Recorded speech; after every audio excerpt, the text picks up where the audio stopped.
Hello everyone and welcome back to my channel. My name is Emily, but you can call me Ems. Today I'm here at my spinning wheel to talk a little bit about spinning for Spintember. This is unfortunately the best angle that I could get where you could kind of see a little bit of what's going on my spinning wheel and me at the same time. I do have to come down. When I spin, I won't be doing that. I'm trying to keep good posture, keeping up like this, and I'll be spinning, drafting, from here. So I want to talk to you a little bit first about how I set up for spinning. First things first, I have my drive band. The one that I'm using right now still has a little bit of life left to it, so I won't be changing it out right now. But I wanted to talk a little bit about what I do use for a drive band because a lot of people use different things. I use Premier Cotton Fair. It is just a cotton yarn, kind of basic. It's a very strong yarn in my experience. It can last several spins, several bobbins worth before I have to change out the drive band. And what I do is when I measure out my amount, I then run it through a block of beeswax. This is just a little piece of beeswax that I was given by a friend in the historical costuming community. She gave me a bunch of these and I have several of these left. And what I do is I basically run the yarn through the beeswax, and that will, I do it before I put it on because this yarn stretches just the tiniest bit when being waxed, and then it's not really that stretchy after that and will last several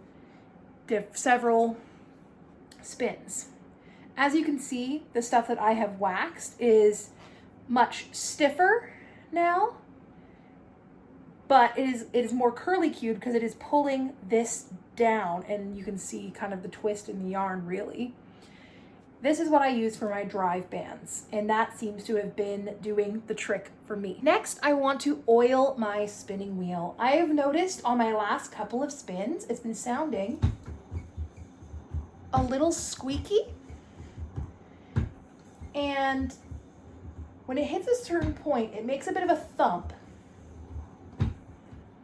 But I've noticed that is just the thump. I don't know how to diagnose the thump, but it is squeaking and I don't want the squeak. Eventually, I'll figure out what that thump means, but I'm suspecting it's something to do because it's when it hits the top, when it hits the top of its arc, the pole that is controlled by the treadle, when it reaches the top of its arc, it then thumps down. So it, right there, it thumps the wheel. I don't know what that is. If you know, comment below. But what I want to do is add a little bit of spinning wheel oil. This is some oil that I may have talked about in the haul video for Spintember. This is just some spinning wheel oil that's like a little bottle, a little sample size bottle that I got for free with my purchase because I was like, do you have any? Because I'm out of my sewing machine oil that I usually use. Can't find it for the life of me. So what I'm gonna do is I'm gonna put a drop or two of this oil on all of the moving parts, especially the metal on metal parts, but including the wood on wood parts as well. Give it a little oil. It's not gonna hurt it that much. And hopefully then I will move and work it through and it will be a little bit more nice. Less squeaky. That's the goal. Aha! I think I have discovered the thump. One of these spokes is loose in here. I'm part of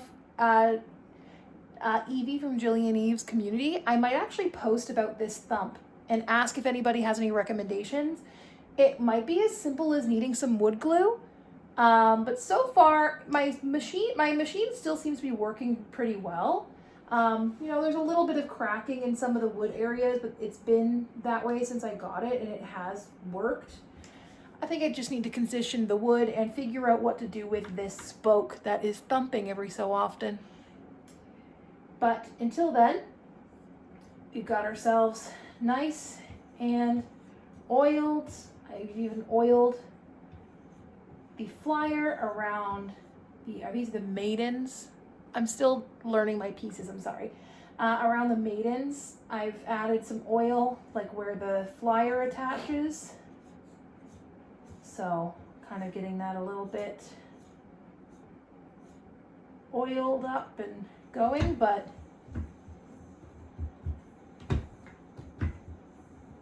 I'm definitely hearing no squeak.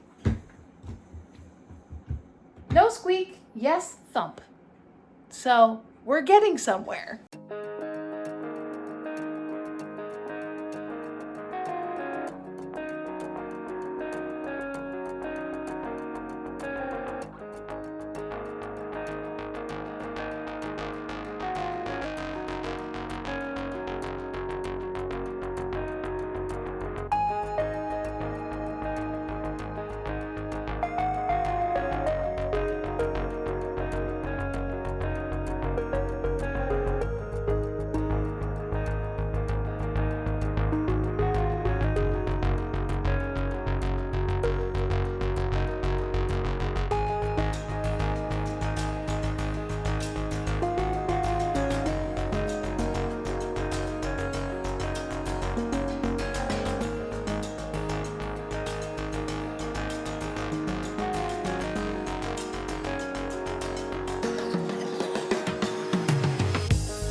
I'm definitely out of practice with my woolen spinning.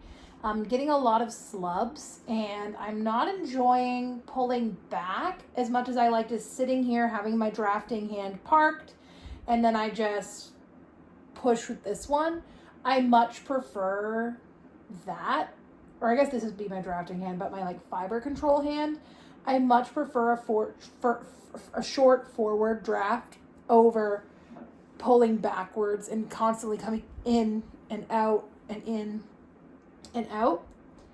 I don't know if that'll just come with practice. I'm definitely getting some slubs here and there. I definitely see that is more common with a woolen spin, but so far it's not necessarily my favorite.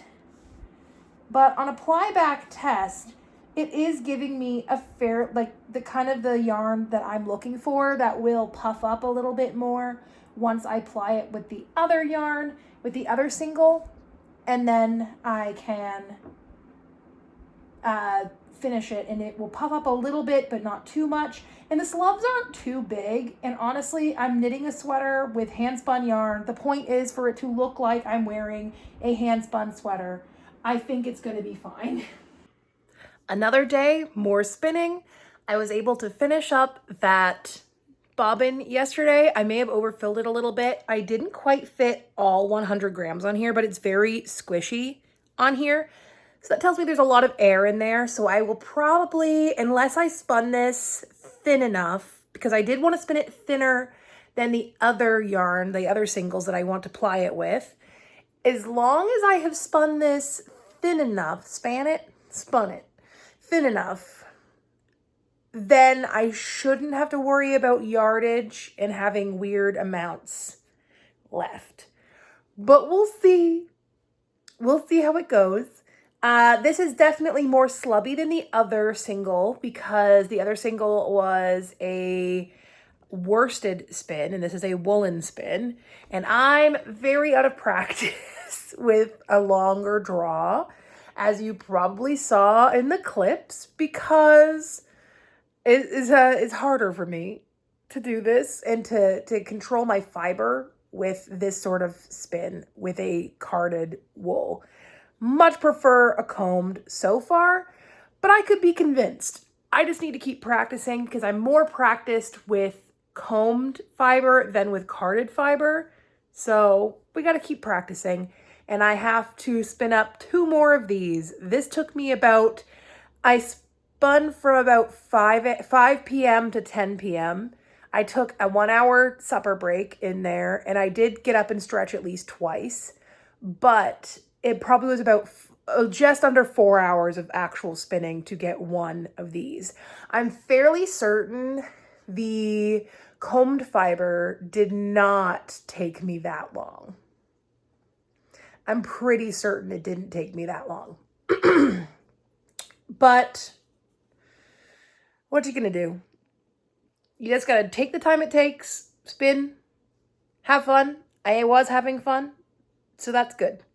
Watching lots of YouTube, did a voice call, video call with a friend, and I gotta get back to spinning. All right, I have spun up my second bobbin of black singles.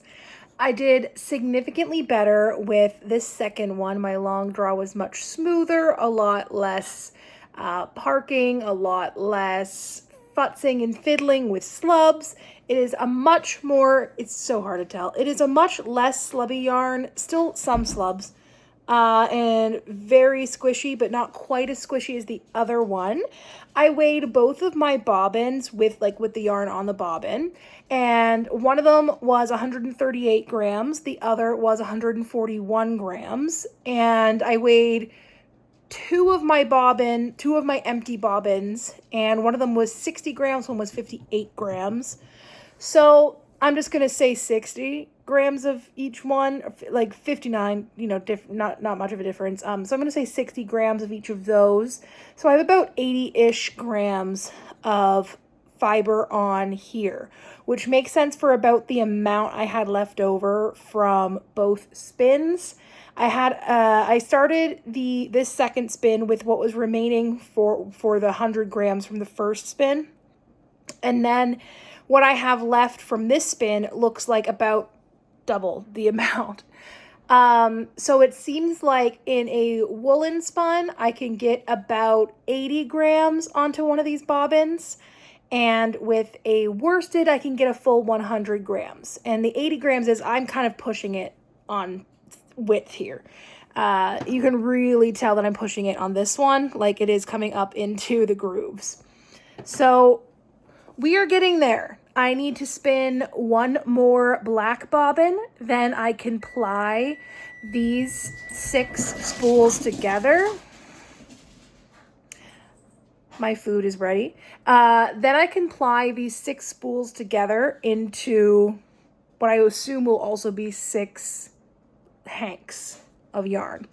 And then I will be able to spin 3 more of the ametrine that I purchased, and then 3 more of the black. And I'm suspecting I will have black left over.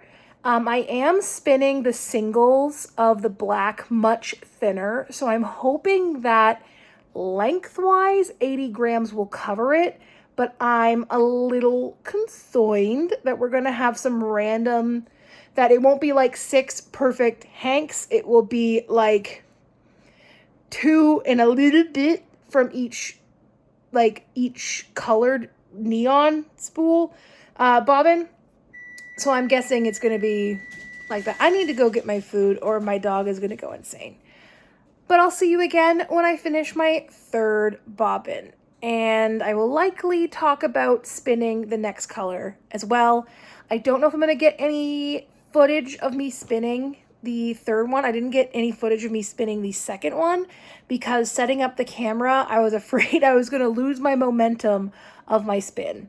But I'm going to try and set up the camera for my 3rd spin when I do it.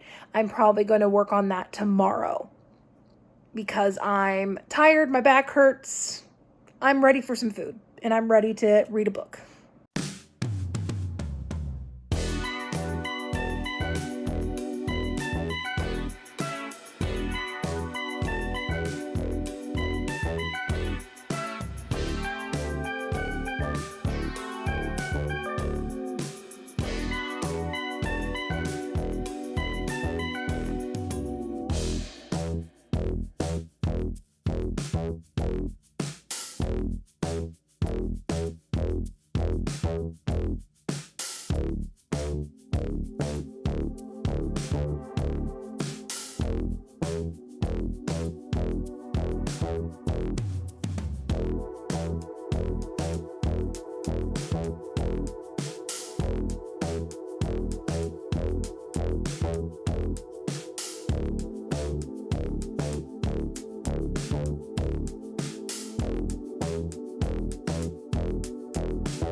So something that I've been trying to do while spinning, especially, but also with other forms of crafts where I'm using my arms and my shoulders and my back really heavily, like when I use my sewing machine, my back and my abs end up hurting a lot because of how I hold myself to like use the sewing machine and keep myself upright. And then I also find that I get a lot of pain in the shoulders and the elbow area and like just the muscles running down my back, etc. when I'm knitting or crocheting for really long stints. So something that I use to keep myself on track is if I'm listening to an audiobook, I try to set a sleep timer. And when my audiobook stops, I know that I need to wrap up what I'm doing right now on the spinning wheel or sewing machine or what have you, and get up and stretch and walk around a little bit just to keep my body moving and keeping it nice and loose. Something I could also do is when I'm watching YouTube videos, like I have been during a lot of this spinning, is picking YouTube videos that are usually a little longer, 30 minutes, 45 minutes, and spinning during the video, and when the video stops, getting up and stretching. And for example, right now, I actually finished in the middle of the video, but I actually finished my fiber supply and I need to apply, so I need to get out some more of my fiber from a new bag. And that I used as an excuse to get up and stretch. So I want to show you a little bit of the stretches that I'm doing and like the movements I'm doing. Don't listen to me because I'm not a doctor, but I just want to show you what I'm doing. A lot of these were given to me by my massage therapist. So let's get going. First, I want to stretch out my hands and my wrists by doing this. A little bit of backwards motion. Do some circles or magic hands. This is kind of like when I'm goth dancing at like goth nights, I do a lot of this. Feel it up into the shoulders. And then a hug, squeeze, release. Hug, squeeze, release, changing which arm is going to the top of the shoulder and over top to engage different muscles, different sides of muscles. And then one of the most important, especially for my upper body, is I don't know what it's actually called, but I jokingly call it appeasing Victoria, because that's my massage therapist. And she told me to do this before and after every arm workout. And I'm gonna tell you, spinning's a bit of an arm workout. So I always try to make sure, because I try to make sure that my arms are actually a little bit more forward. I tend to do it back here, not good. Out here, like this. And you rotate, and you push your shoulders back when your hands are up. And you push your shoulders forward when they're up again. So you're going through a full range of your arms. You should be feeling in your shoulders and a nice stretch in your upper arm. That is where I feel it anyway. Something like that's very nice. And then I like to stretch all the way up. And I like to get a good stretch in here.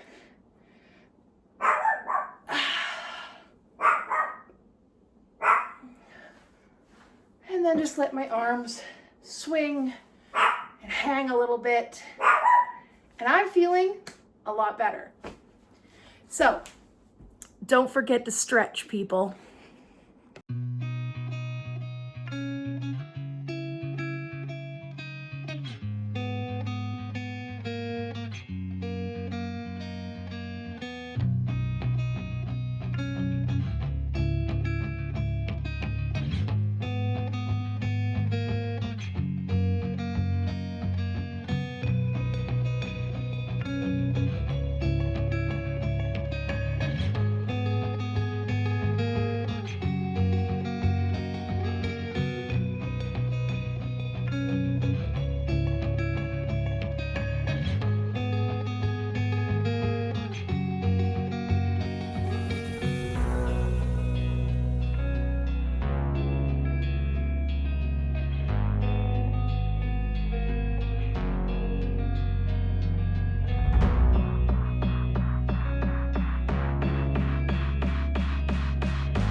Okay, I think I finally figured out that when it comes to a woolen spin or a long draw with a carded fiber, I am around 3.5 to 4 hours on filling a spool. Each of my spools have ended up being about 10 grams apart. So my smallest one, I'm not that confident will actually stretch for my colorful neon spin, but I'm gonna do my best. And if I end up having to spin up some more black in order to finish this half of the sweater quantity, we'll have to do it. I definitely have some extra left over. This is how much I have left of the first 1.5 bags. So the first 300 grams, I have this much left, which is not terrible. It's a lot more than it looks in there. I've taken out some of the air. But this is my last bobbin. And it's definitely a lot more even. There's still some quite thin spots that have happened and a few slubs, but definitely a lot more even. I think that there is going to be a clear tell between the first bobbin and this one when it comes to what I'm plying, but in the end, it's going to be a sweater, hopefully, that I'm going to wear and love for a long time. That's the hope anyway. But for now, I have all 6 of the first set of bobbins done. So I have the first 6 bobbins spun up and ready. They are going to be plied together here soon, but I want to let all of my black rest. Some of them, this is now a Sunday evening. And as you can tell, I wore this dress multiple times through the week, specifically because I was spinning up black. And this is something that's comfortable to wear at home, but I can see the black against it versus everything else I own that is black. So the black spin needs to rest for a little bit on the bobbin before I ply them. The first one could probably be plied like immediately. All of the neons have been resting for over a week. And the first spin I did of the black was on Tuesday, and then the next one was done on Wednesday, and then I took several days off because my back was kind of sore from the leaning forward and not quite getting the hang of the long draw. Today was definitely a lot better because I spun up the final black one today, and I'm looking forward to plying these. Essentially, I have the goal is because this is a full 100 grams per bobbin. This has a bit less than 100 grams per bobbin, about between 80 and 90 grams, depending on which bobbin you have. I have 2 more bobbins left. I saved 2 bobbins because I will be plying onto those bobbins. I have one that I purchased the other day and one that was an original bobbin to my Ashford Traditional. It is the only one that didn't have wood glue in the hole so that it actually spins and tensions properly, as opposed to all the other ones that I did have to unfortunately get rid of because they just did not work. So I'm gonna leave that video off here today. Me and Strahd are gonna get ready for bed because we're back to work tomorrow, because this was what I did on my vacation, was go to the fiber shop, Good Vibrations, get some fiber, and then spin it throughout the week. And that is what I did for my vacation. But I hope you guys have a great rest of your day. Don't forget to hit subscribe down below. Tell me in the comments if you have spun before, and if you have, what's your preference? Do you prefer short forward draw, long draw, something different? Let me know, because I'm still learning and I'm curious.